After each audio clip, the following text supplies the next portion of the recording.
जय श्री कृष्ण। नमस्कार।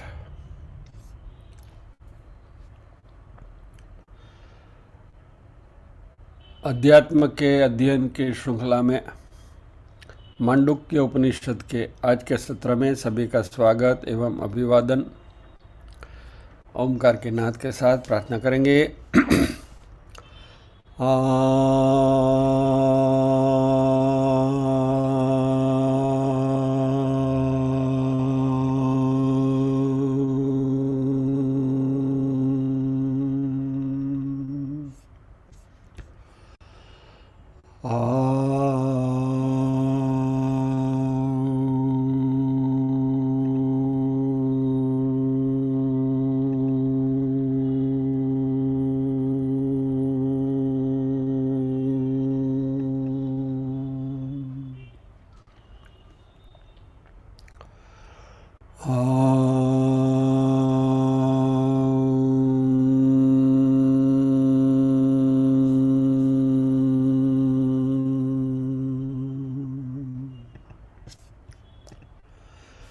वक्रतुंड महाकाय सूर्यकोटिसमप्रभ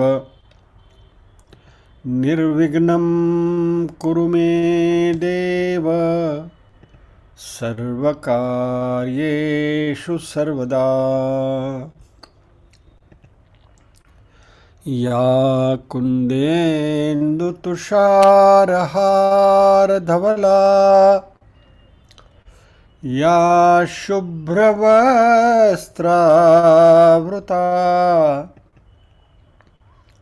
या वीणावरदण्डमण्डितकरा या श्वेतपद्मासना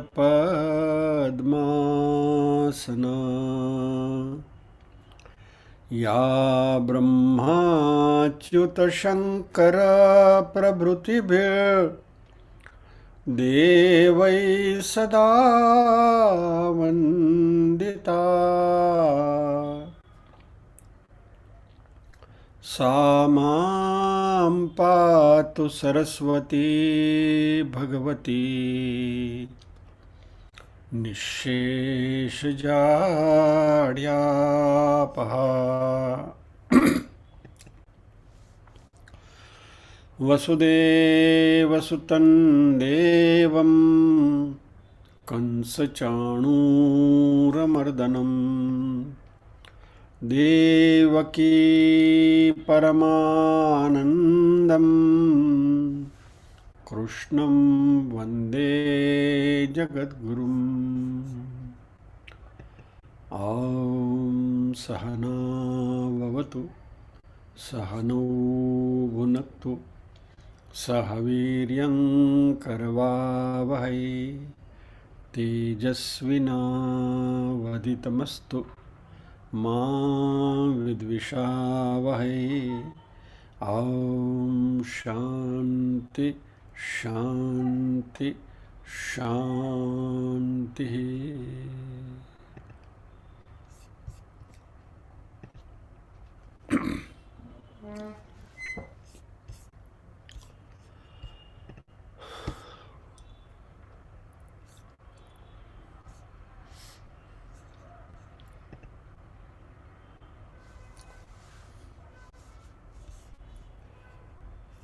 हम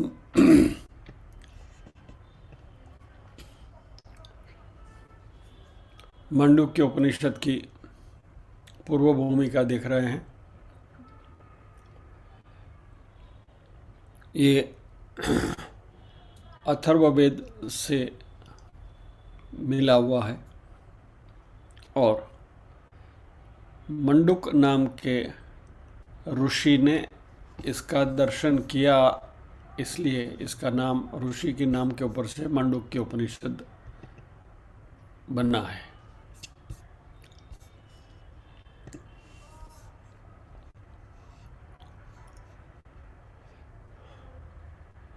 मंडुक यानी फ्रॉग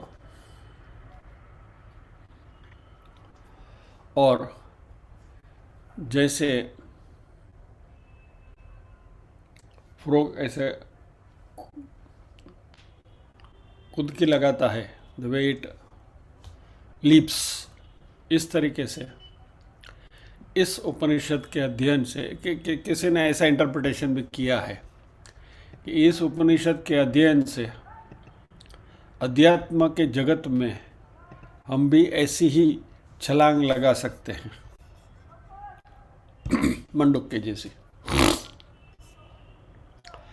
सबसे छोटा उपनिषद है 12 मंत्रों का। मजे की बात यह है कि इस 12 मंत्रों के उपनिषद के ऊपर एक बहुत बड़े आचार्य ने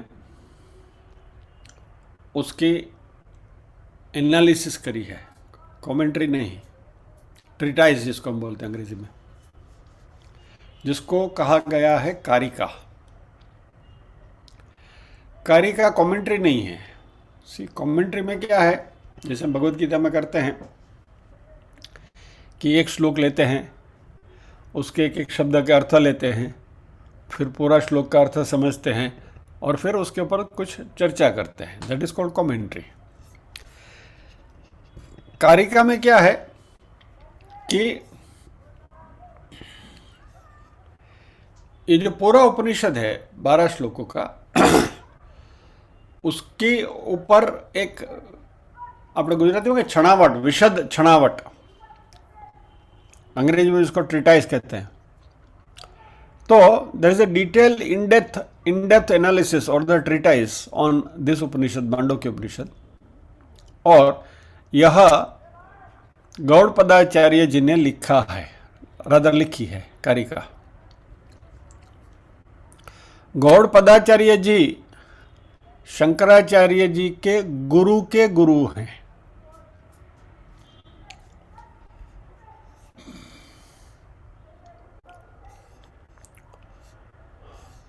अभी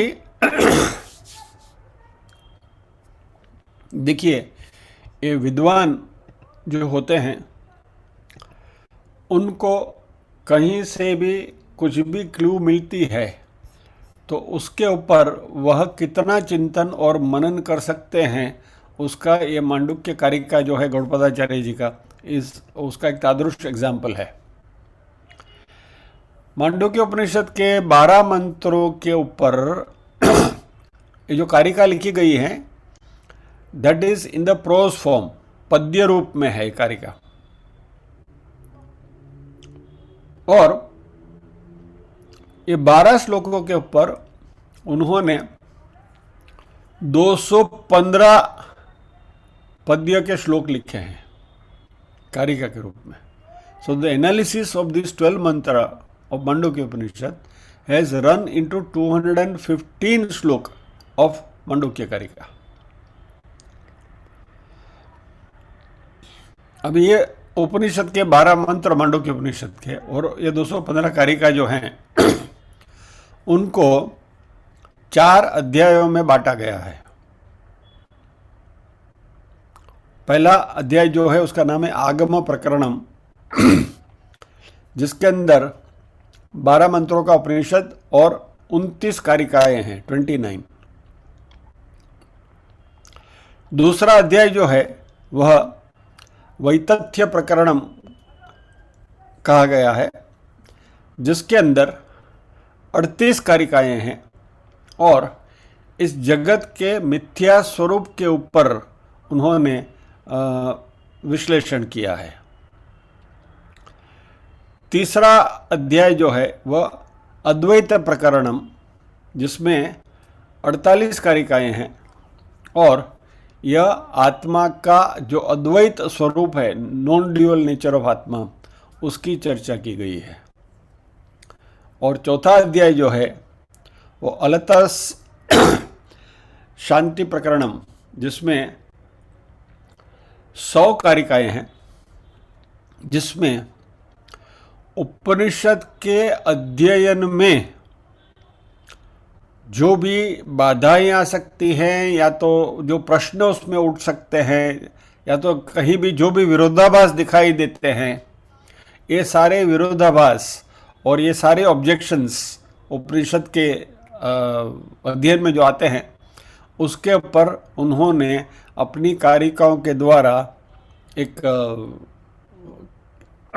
ये सब डाउट्स क्लियर करने की उन्होंने कोशिश करी है। और यह उपनिषद, मांडुक्य उपनिषद की शुरुआत होती है शांति पाठ से। ये शांति पाठ मैंने आपको भेजा था, शायद आपको याद है कि नहीं है, मुझे पता नहीं है। आपने डाउनलोड किया है या नहीं किया है मुझे मालूम नहीं है, but I remember having sent it. Mandukya Upanishad summary करके भेजा था शायद मैंने, फाइल का नाम था, व्हाट्सएप पे भेजा था, पीडीएफ फाइल थी। कितने लोगों ने डाउनलोड किया, जरा थम्स अप करिए, देखो तो सही। वाह, 1 2 3, बस 4। और ये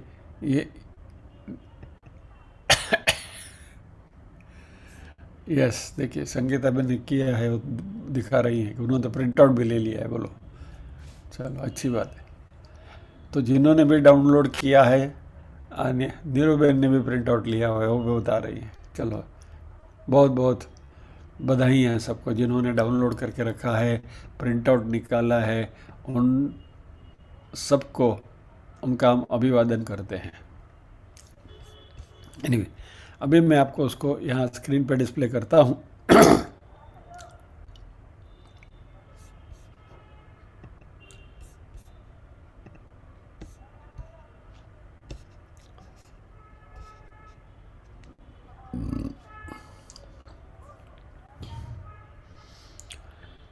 यह शांति पाठ इस तरीके से चलता है। दिख रहा है ना आपको स्क्रीन पर? Um, well, let me do it in 2 ways. पहले बिल्कुल सीधा साधा उसका ये करता हूँ। ओम भद्रं कर्णेभिः शृणुयाम देवा भद्रं पश्येमाक्षभिर्यजत्राः स्थिरैरङ्गैस्तुष्टुवांसस्तनूभिः व्यशेम देवहितं यदायुः। स्वस्ति न इंद्रो वृद्धश्रवाः स्वस्ति न पूषा विश्ववेदाः स्वस्ति नस्ताक्षर्यो अरिष्टनेमिः स्वस्ति नो बृहस्पतिर्दधातु। ओम शांति शांति शांति। सिंपल मंत्र है, लेकिन इसको प्रॉपर इंटोनेशन के साथ यदि गाया जाए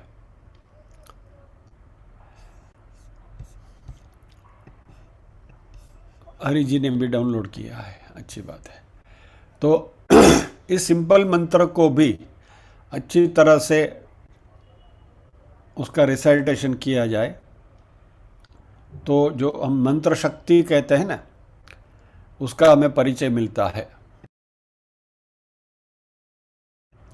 उसका आपको एक झलक बताता हूँ।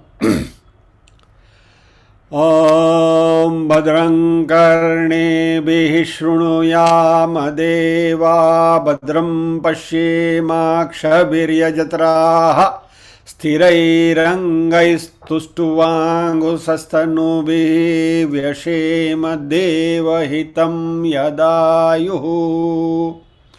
स्वस्ति न इंद्रो वृद्धश्रवाः स्वस्ति न पूषा विश्ववेदाः स्वस्ति नस्ताक्षर्यो अरिष्टनेमिः स्वस्ति नो बृहस्पतिर्दधातु।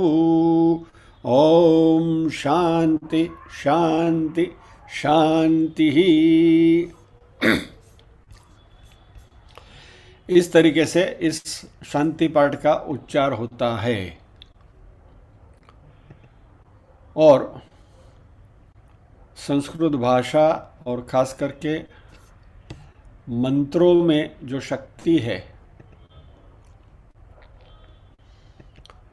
यदि प्रॉपर साउंड सिस्टम और माइक वगैरह है और बड़ा कमरा है, उसके अंदर इस तरीके से इसका पाठ किया जाए तो आपके रोंगटे खड़े हो जाएंगे। That is the power of this मंत्र। એનીવે આપણે ટપ ટપ કરતા રોટલા જોડે કામ છે, એટલે લેટ અસ સી कि इसका अर्थ क्या है।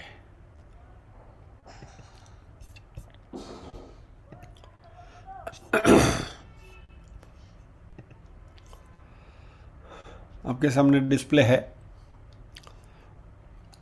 ओम, ओंकार से शुरू होता है मंत्र। आपको डिस्प्ले दिख रहा है ना, मंत्र दिख रहा है ना आपको। ओम भद्रम कर्णेभिः शृणुयाम देवा। भद्रम यानी ऑस्पिशियस,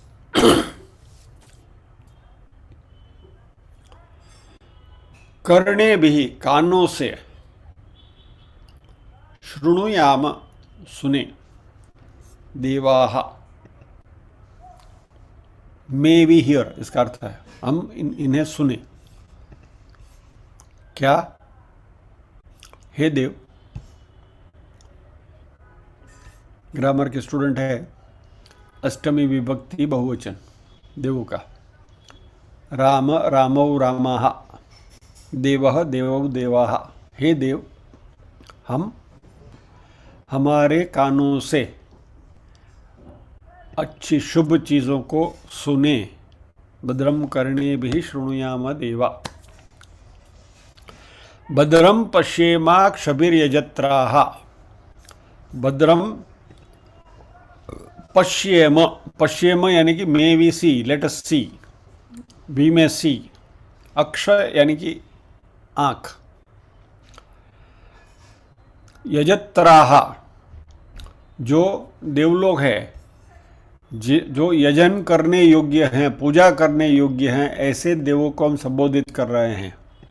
तो हे पूजा करने योग्य देव, यानी पहली लाइन में जो देवाह शब्द का प्रयोग किया है, जिनको हम संबोधन कर रहे हैं, उन्हीं देवों को हम वापस कहते हैं यजत्राः, जिनका यजन करने योग्य हैं ऐसे देव। भद्रम पश्येमा, may we see with our eyes auspicious things, अच्छी चीज़ों को हम देखें। फिर तीसरी जो लाइन है उसमें संधि है, स्थिरैः अंगैः तुष्टुवान् सः तनुभिः।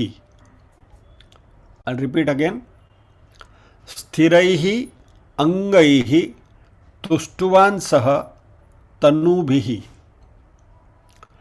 स्थिर ही यानी कि स्थिर, स्टडी, बराबर। अंग ही यानी अंगों से, ऑर्गन्स, बराबर।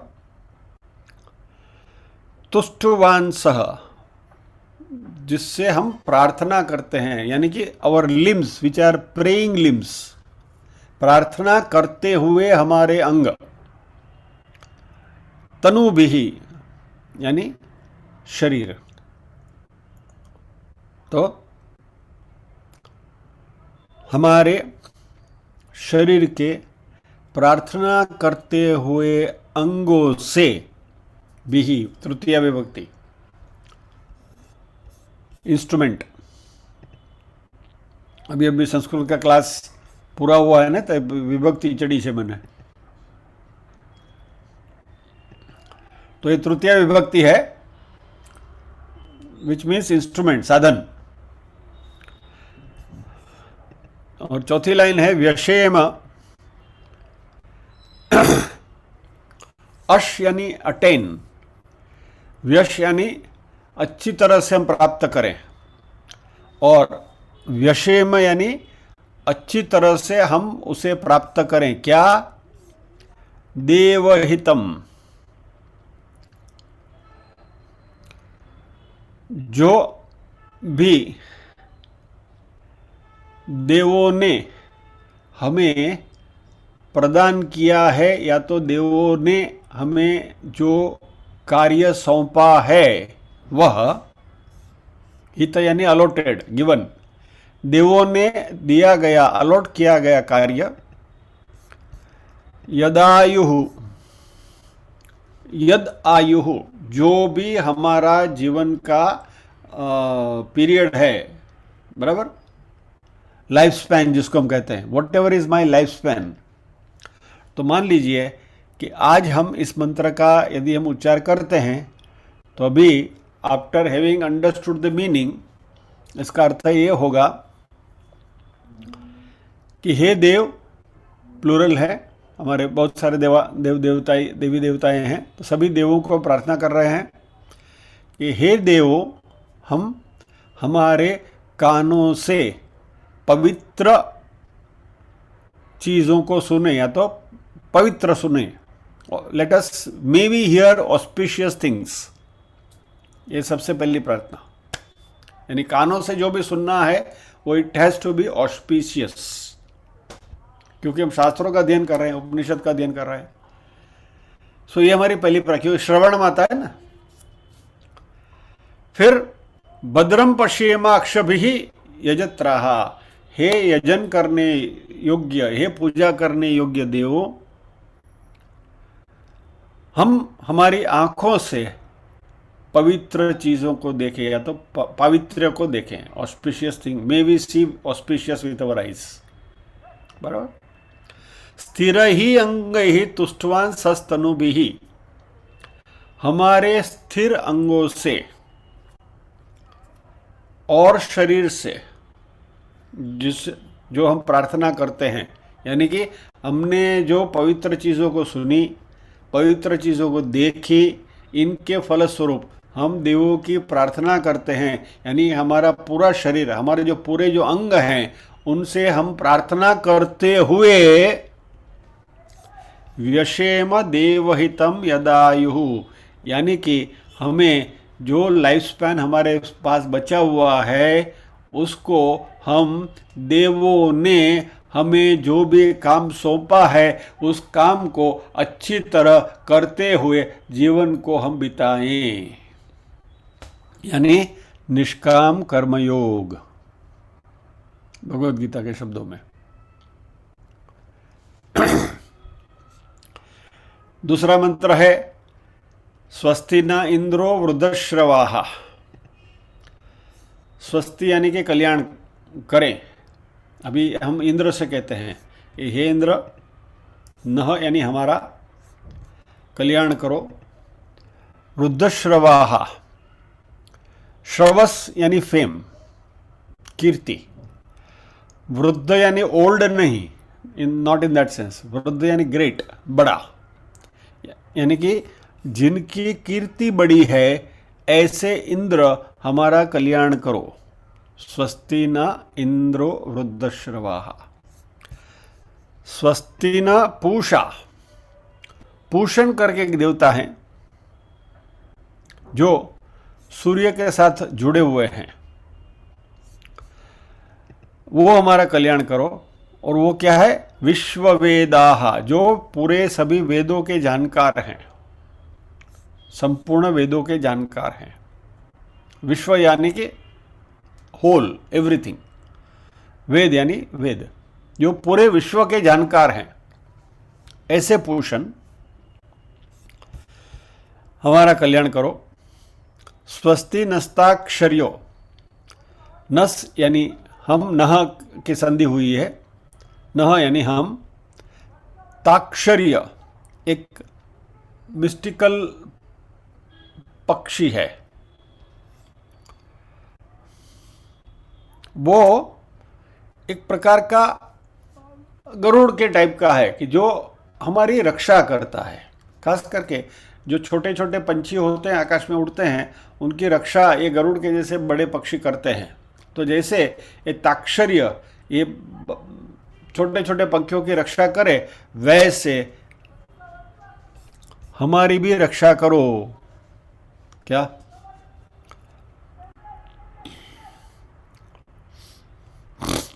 अरिष्ट नेमि, नेमि यानी जो गाड़ा का पहिया होता है, उसका जो रिम होता है, सर्कल है, तो सर्कल का जो रिम है, हमारे आजू बाजू में जो परिघ बांधा गया है, दैट इज नेमी।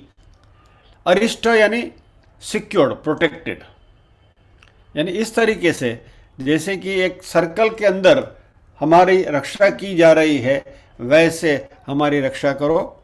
स्वस्ति नः बृहस्पति ही दधातु, और हे बृहस्पति हमारा कल्याण करो।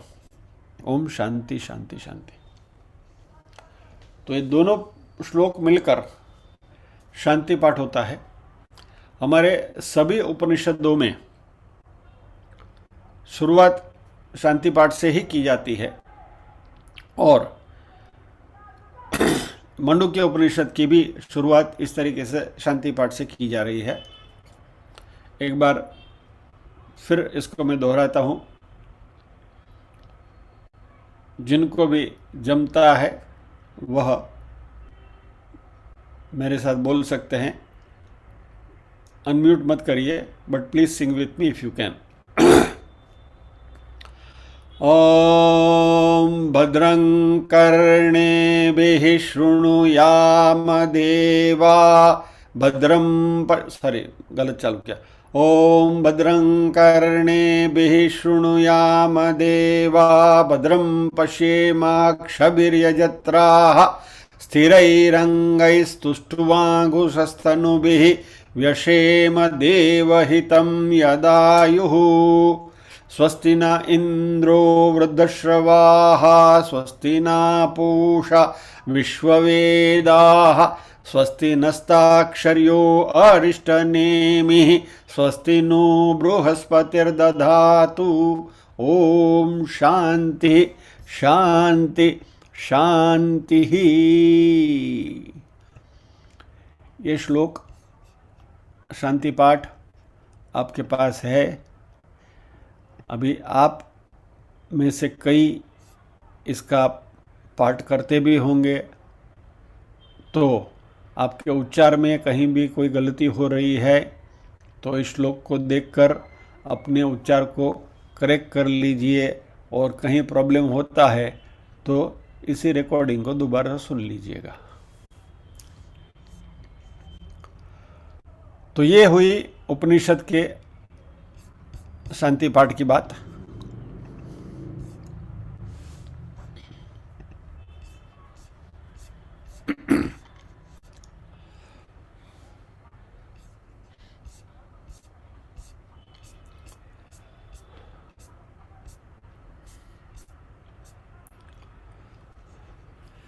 बेसिकली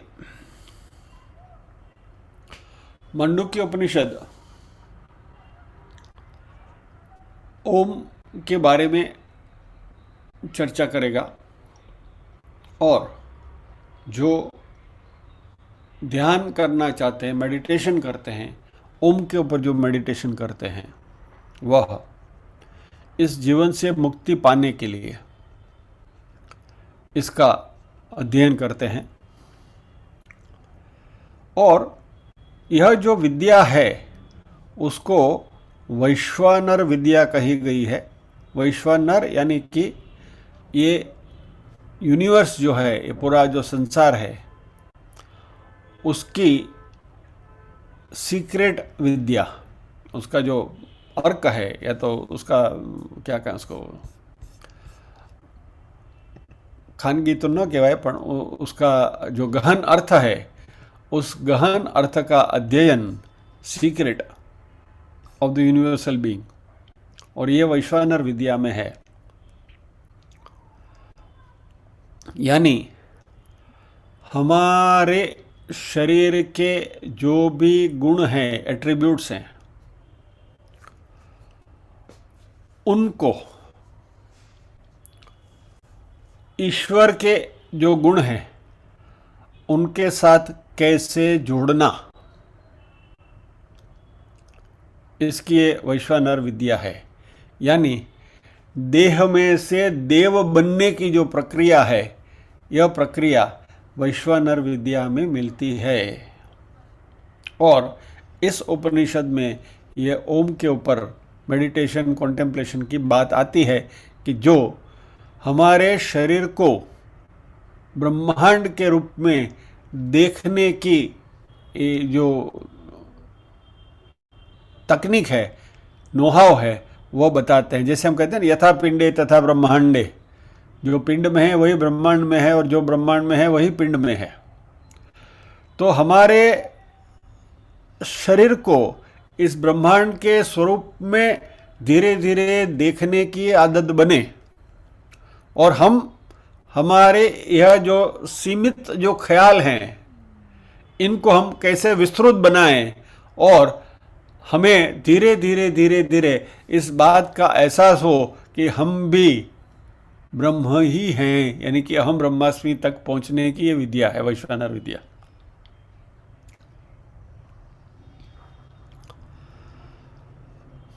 जैसे हमारे शरीर के कई अंग उपांग जो हैं, आँख है, कान है, नाक है, हम उनको अलग अलग नहीं देखते हैं। हम पूरे शरीर को एक एकत्रित शरीर के रूप में देखते हैं। As an individual body we look at it. हम आइसोलेशन में नहीं देखते, ये भी मेरा शरीर है, ये भी मेरा शरीर है, ये भी मेरा शरीर, हिस्सा उसी शरीर का हिस्सा है। लेकिन we see the body in totality. जब भी मैं बॉडी कहूँ तो आप मात्र आँख की बात नहीं करते हैं, आप कान की बात नहीं करते, नाक की बात नहीं करते, जिह्वा की बात नहीं करते, हाथ की ही बात नहीं करते हैं। यानी जैसे हम शरीर को as a total integral entity के स्वरूप में देखते हैं, वैसे ही इस जगत को भी एक इंटीग्रल स्वरूप में देखने की हमारी दृष्टि बनेगी। और धीरे धीरे हमारे शरीर के अंग उपांग जो हैं वह इस विश्व के जो एलिमेंट्स है, फॉर एग्जाम्पल मैं आपको कहूँ, आई मीन ये जो वैश्वानर विद्या है उसमें ऐसा कहा गया है कि यह जो पुरुष सूक्त में जिसका डिस्क्रिप्शन है कि भाई ये जो पुरुष की जो कल्पना की गई है, ब्रह्मांड के जो पुरुष हैं उसकी, कि भाई उनकी एक आँख है वो सूर्य है, एक आँख है चंद्र है, वगैरह वगैरह, 1000 हाथ हैं, 1000 मस्तक हैं वगैरह, बराबर, सहस्त्र शीर्ष, सहस्त्र पुरुषा वगैरह वगैरह। तो अभी ये 1000 सर वाले, हजारों आंखों वाले, 1000 हाथ वाले, 1000 पैर वाले, ऐसा कोई व्यक्ति तो नहीं हो सकता। लेकिन ये जो पूरा ब्रह्मांड है वह पूरा ब्रह्मांड ही वही एक बड़ा चैतन्य पुरुष है। और जब भी हम इस कॉस्मिक एलिमेंट के साथ हम अपने आप को आइडेंटिफाई करते हैं तब धीरे धीरे हमारा अहम पिघलने लगता है और हम इस विश्व में सभी को हमारे जैसा देखते हैं और हम अपने आप को उनमें देखने लगते हैं।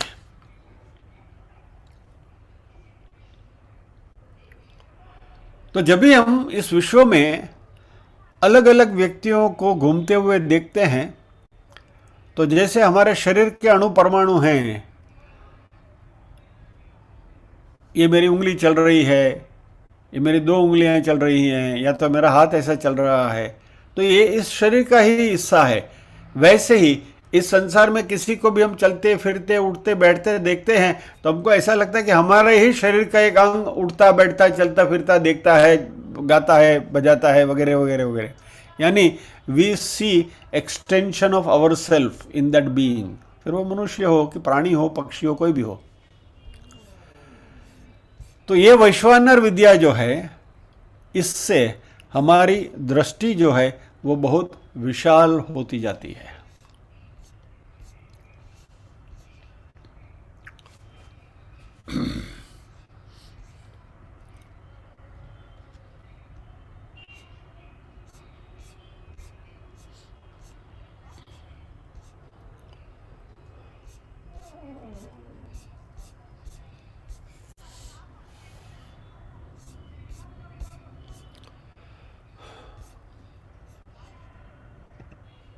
नाउ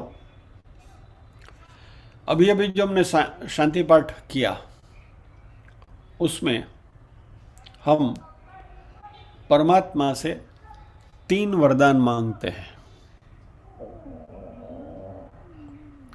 पहला वरदान जो है वह शारीरिक सौष्ठ्य यानी कि तंदुरुस्ती, यानी कि फर्स्ट एंड फॉरमोस्ट पहलो सुख ते जाते न रहा।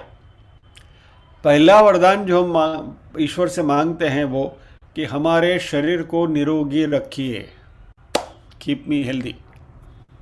इस बात के साथ आप सभी सहमत होंगे कि when you reach 60s and 70s, जैसे जैसे हमारी उम्र बढ़ती जाती है वैसे वैसे शरीर के विकार भी बढ़ते जाते हैं। और इसलिए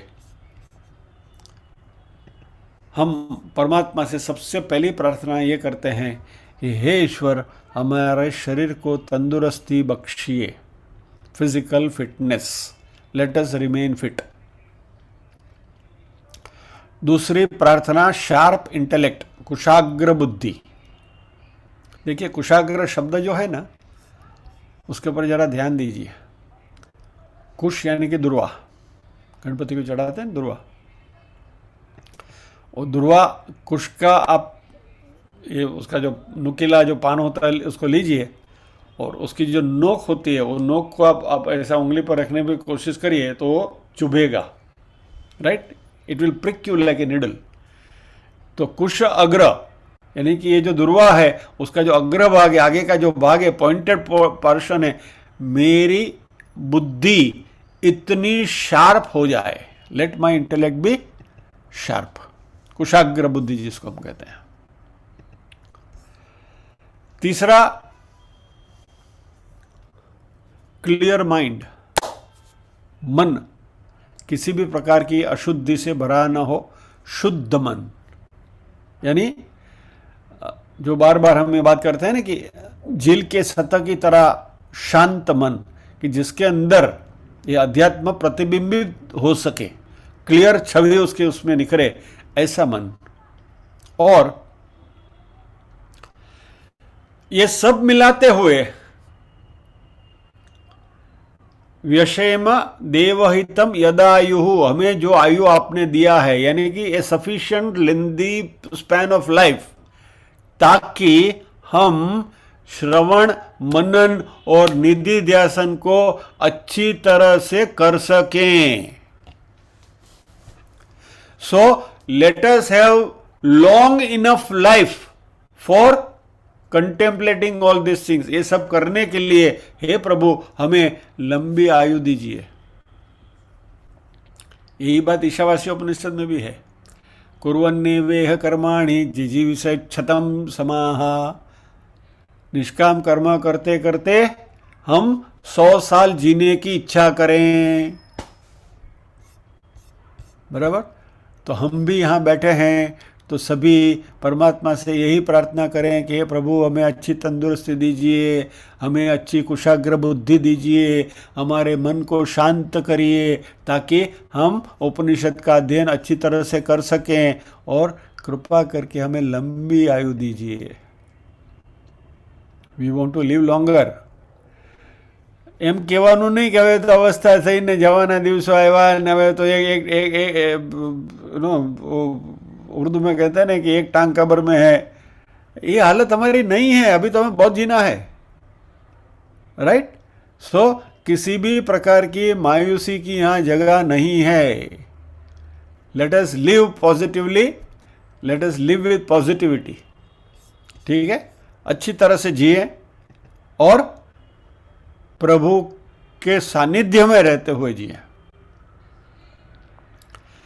यह पहली प्रार्थना। दूसरी जो प्रार्थना इसी में है, हमारी जो ये अध्यात्म की जो यात्रा है वो निर्विघ्न रहे।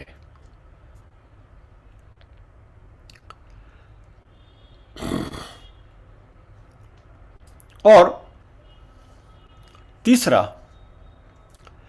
इस यात्रा में हमें 3 प्रकार के विघ्न आ सकते हैं, 3 टाइप्स ऑफ ऑब्स्टेकल्स।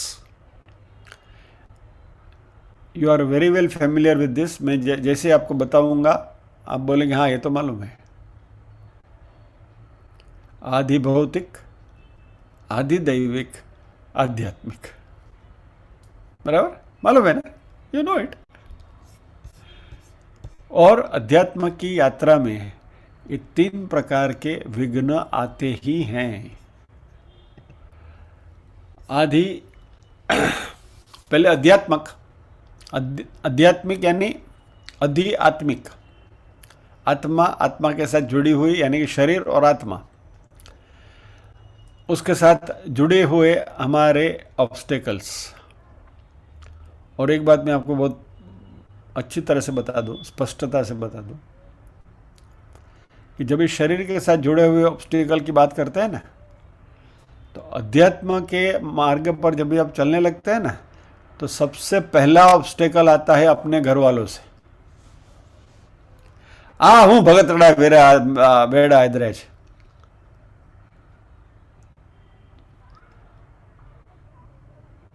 ઘરમાં કાંઈ ટોળીને દેતા નથી ને 2-2 કલાક પ્રવચનો સાંભળવા બેહો છે, હવે તો સુધરો, હલો આ ચોળી સમારી જ દ્યો, બરાબર? यानी it works other way also. હવે હું છે કિટી પાર્ટીમાં, બહુ થયું, ઘેર બેહો, एटसेट्रा एटसेट्रा। दोनों साइड से बजता है, ये ढोल की तरह है, इधर भी बजता है इधर भी बजता है। बट अध्यात्म में यानी ढोल यानी संसार दोनों ओर से बजता है, पति की ओर से ढुम ढुम बजता है, पत्नी की ओर से भी ढुम ढुम बजता है।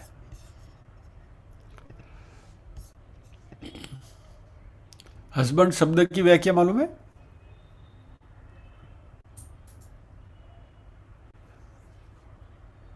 हंसते हंसते जिसकी बैंड बजती रहे वो हस्बैंड।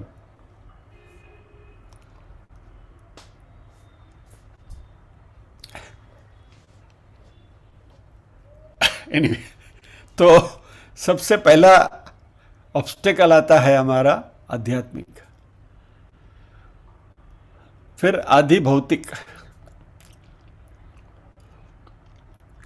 आध्यात्मिक में कुछ अलग बात है, ये जो बात मैंने करी आदि भौतिक की है। भौतिक यानी कि संसार के साथ जुड़ी हुई आदि भौतिक, एनीथिंग रिलेट। फिर फ्रेंड्स होते हैं, रिलेटिव्स होते हैं, घर वाले होते हैं। सबसे पहला ऑब्स्टेकल मैंने घर वालों को बताया। वैसे मित्रों से भी ऑब्स्टेकल आता है, क्या ज़रूरत है यार बैठेंगे, चलो चलो ताश खेलने चलो, या तो पिक्चर देखने को चलते हैं वगैरह वगैरह। यानी हमारे संसार से जुड़े हुए जो भी ये हैं उसमें ये बात आती है, ये आदि भौतिक है। आदि दैविक जो है वह ऐसे ऐसे फैक्टर्स कि जिसके ऊपर हमारा कोई कंट्रोल नहीं है, फैक्टर्स बियॉन्ड ओवर कंट्रोल। क्या मान लीजिए कभी चलता है, हमारी बातें बहुत अच्छी तरह से चल रही है और सडनली पावर कट हो गया, क्या करोगे? You are helpless, you can just do nothing about it, simple. ये आदि दैविक है। तो ये आदि भौतिक, आदि दैविक और आध्यात्मिक। आध्यात्मिक में क्या है कि एक प्रकार का कन्फ्यूजन आता है मन में। कई लोगों को 2, 5, 10 साल होने के बाद सडनली मन में ये होने लगता है कि क्या हम सही रास्ते पर है, क्या are we on the correct path. इतना टाइम तो हमने गवाया, लेकिन ये सब जो बातें शास्त्रों में है क्या सब कुछ सही होती है क्या? सामने तो कुछ दिखता नहीं है, नथिंग इज़ विजिबल। ये मोक्ष वोक्ष क्या चीज़ है क्या? इससे तो अच्छा था हम खा पी के मज़ा कर रहे थे। तो am I on the right path, ऐसे क्वेश्चन भी बीच बीच में कभी कभी आ जाते हैं। तो ऐसे ऑब्स्टेकल्स भी हमें देखना है इसकी ओर, और इन प्रार्थनाओं के द्वारा हम फिटनेस यानी सौष्ठव आध्यात्मिक यात्रा, सुखद आध्यात्मिक यात्रा यानी स्मूथ स्पिरिचुअल जर्नी, और इन सारे जो बाधाएं हैं उनसे हमें मुक्त रखें, यानी कि freedom from all this obstacles हमें इस यात्रा में सहाय करे। ऐसी प्रार्थना हम इस शांति पाठ में करते हैं।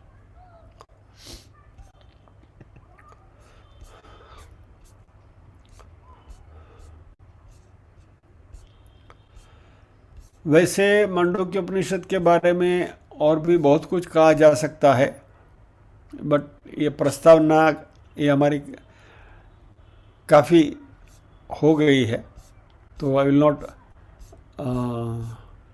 Extend it further. इसको ज़्यादा ये नहीं ये करते हुए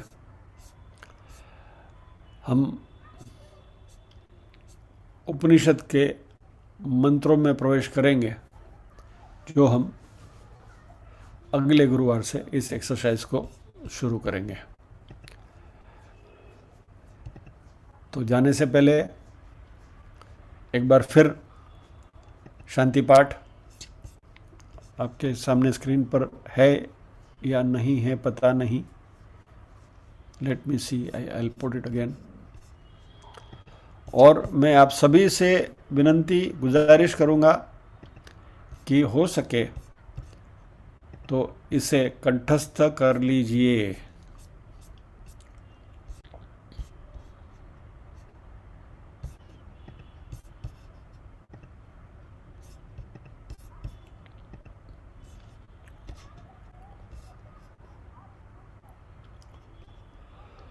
ॐ भद्रं कर्णेभिः शृणुयाम देवा भद्रं पश्येमाक्षभिर्यजत्राः स्थिरैरङ्गैस्तुष्टुवांसस्तनुभिः व्यशेम देवहितं यदायुः। स्वस्ति न इन्द्रो वृद्धश्रवाः स्वस्ति न पूषा विश्ववेदाः स्वस्ति नस्ताक्षर्यो अरिष्टनेमिः स्वस्ति नो बृहस्पतिर्दधातु। ओम शांति शांति शांति। विथ करेक्ट प्रोनाउंसिएशन इसको याद करने की कोशिश करिए। So with this we pause here. आज के सत्र को यहीं विराम देंगे और प्रार्थना करेंगे। ओम असतो मा सद्गमय तमसो मा ज्योतिर्गमय मृत्योर्मा अमृतंगमय। सर्वेषां स्वस्तिर्भवतु सर्वेषां शांतिर्भवतु सर्वेषां मंगलं भवतु सर्वेषां पूर्णं भवतु। लोका समस्ताः सुखिनो भवन्तु लोका समस्ताः सुखिनो भवन्तु। नाहं कर्ता हरिः कर्ता हरिः कर्ता हि केवलम्। ॐ शांति शांति शांति। सभी के हृदय में विराजमान परम कृपालु परमात्मा को वंदन करते हुए आज के सत्र को विराम देने से पहले दिमाग में एक फ्लैश आया है, एक बात करनी रह गई थी जो मैं अभी कर देता हूँ, क्योंकि घड़ी के ऊपर मेरी नज़र है। आपको और 5 मिनट में बांध के रख सकता हूँ, तो I take that liberty. Sorry, ये एक छोटी सी चर्चा रह गई थी। एक पॉइंट मैं आपसे कहने वाला था, वो अभी भी याद आया कि ये तो रह गया। क्योंकि हम अध्यात्म की बात कर रहे थे, तो अध्यात्म और धर्म में फ़र्क है, उसको जरा हम देख लें। Religion and spirituality, the difference between the two. Religion यानी धर्म। धर्म basically it talks about our duty, हमारे फ़र्ज के बारे में। हमें जो क्रियमाण कर्म जिसको हम कहते हैं, करने योग्य जो कर्म हैं, वो डूज एंड डोंट्स, कैसे करना कैसे नहीं करना, यानी अंग्रेजी में कहें तो एथिक्स एंड मोरालिटी की बात धर्म में आती है। It's a rule book. जैसे कोई भी ऑर्गेनाइजेशन में उनकी ये होती है रूल बुक, वैसे ये हमारी धर्म जो है हमारी रूल बुक है। और इसलिए अलग अलग लोगों की विचार सरणी के अनुसार अलग अलग धर्म हैं। They all have different rule books, बराबर। वो अपनी अपनी रूल बुक के हिसाब से चलते हैं। And therefore there are various religions. Point number 1। Point number 2, धर्म deals with space and time. इस बात को अच्छी तरह से समझ लें। धर्म डील्स विथ स्पेस यानी क्या? आप अच्छे कर्म करोगे, पुण्य कमाओगे तो स्वर्ग में जाओगे। यानी स्वर्ग is a destination, it's a place जहां हमारा सूक्ष्म शरीर जाकर निवास करता है और मौज मजा करता है, और क्षीणे पुण्य मर्त्य लोका विशंति, यानी ये journey is involve in this. यानी यह लोक से परलोक जाना है आपको, गति है, स्पेस है। एक बात। धर्म ऑल्सो डील्स विथ टाइम, समय। स्वर्ग में कब जाओगे? मृत्यु के बाद, यानी there is a time frame, बराबर, कि आपको, हमारे में कहावत है ना कि भाई आप मुआवी ने स्वर्गे न जवाए। स्वर्ग में जाने के लिए खुद को मरना पड़ता है, राइट? तो स्वर्ग में यदि आपको जाना है तो मरने तक के समय का इंतजार करना पड़ेगा, बाद में स्वर्ग में जा पाओगे। यानी धर्म में कहीं भी मान लीजिए कि आपको कहीं पिलग्रिमेज पे जाना है, यात्रा के लिए जाना है, कैलाश मानसरोवर जाना है, तो भी आपको पर्टिकुलर डेट टाइम नक्की करना पड़ता है कि ये दिन को जाएंगे, वो दिन को जाएंगे, वगैरह वगैरह, इस जगह जाएंगे। सो बेसिकली ये बहुत इंपॉर्टेंट डिफरेंस है बिटवीन रिलीजन एंड स्पिरिचुअलिटी। तो रिलीजन में time and space both are involved, और अध्यात्म में दोनों नहीं है। क्योंकि स्पेस की बात करें तो this is a journey to nowhere.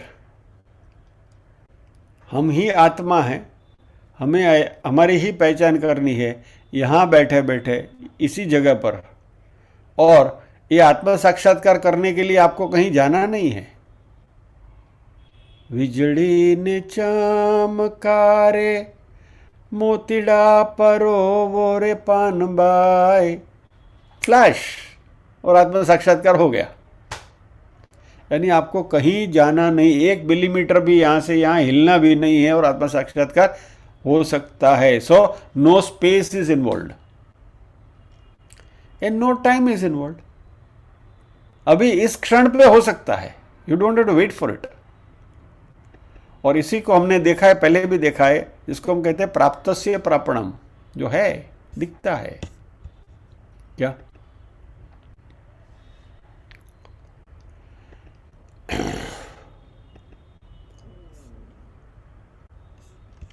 तो एक फिल्म में एक डायलॉग आता था, मुझे वो जो कॉमेडियन है उसका भी नाम अभी याद नहीं आ रहा है, और फिल्म का नाम भी याद नहीं आ रहा है, खाली ये पर्टिकुलर डायलॉग मुझे याद रह गया है, और हम कई बार उसका उपयोग करते हैं। अरे आ तो छत्री वालों छे, याद है किसी फिल्म में ये डायलॉग था? यदि आपको याद है तो जाने दो, याद नहीं है तो forget it. I don't want to scratch my brain for that. या तो शबुद्दीन राठौड़ जब कहा करते हैं ना कि 2 आदमी छगन मगन जा रहे थे, छगन ने जोर से मगन को एक लाफा मारा, तो मगन ने पूछा, अरे तू लाफा क्यों मारता है रे, why are you hitting me? आजू बाजू वाले भी चौकन्ने हो गए, भाई इसने कुछ किया नहीं, कहा दोनों तब आराम से चलते जा रहे हैं और इसने इसको जोर से एक थप्पड़ मार लगा दी। तो लोगों ने पूछा छगन से, अरे भाई मगन को तुमने लाफा क्यों मारा? तो छगन बोला कि उसने मुझे भूंड कहा, एने मैंने भूंड की। तो लोग साथ में चल बोला, वो तो कुछ ऐसा बोला भी नहीं है। बोला अभी नहीं, 6 महीने पहले बोला था। तो बोला 6 महीने पहले तेरे को भूंड बोला, तो अभी क्या, अभी काय को लाफा मारा? बोला अभी मैंने भूंड देखा।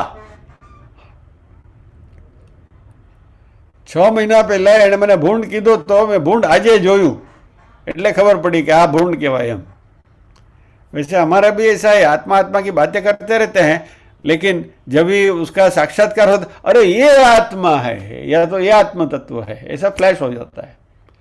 सो basically what we are trying to arrive at is the difference between religion and spirituality is, religion is a rule book, basically it deals with ethics and morality, dos and don'ts है, जीवन जीने की rule book है। उसको follow करने से चित्त शुद्धि ज़रूर होती है, और ये चित्त शुद्धि होने से आत्मज्ञान हमें जल्दी प्राप्त होता है, अच्छी तरह से प्राप्त होता है। इस रिलीजन स्पिरिचुअलिटी में आत्मा यही है, इसी जगह पर है, आपको कहीं जाने की ज़रूरत नहीं है, 1 मिलीमीटर हिलने की ज़रूरत नहीं है, और अभी यहाँ भी हो सकता है, जिसको हम सद्यो मुक्ति कहते हैं। Right, so this is basically the difference between the to. ये बात बीच में करनी थी, रह गई, सो याद आई तो मैंने कहा बोला ये बात भी कर लूँ। So with this we pause here. दोबारा वंस अगेन सभी के हृदय में विराजमान परम कृपालु परमात्मा को वंदन करते हुए आज के सत्र को विराम देते हैं। अगले गुरुवार से मांडुक्य उपनिषद प्रॉपर में हम पदार्पण करेंगे, उसमें उतरेंगे। जय श्री कृष्ण।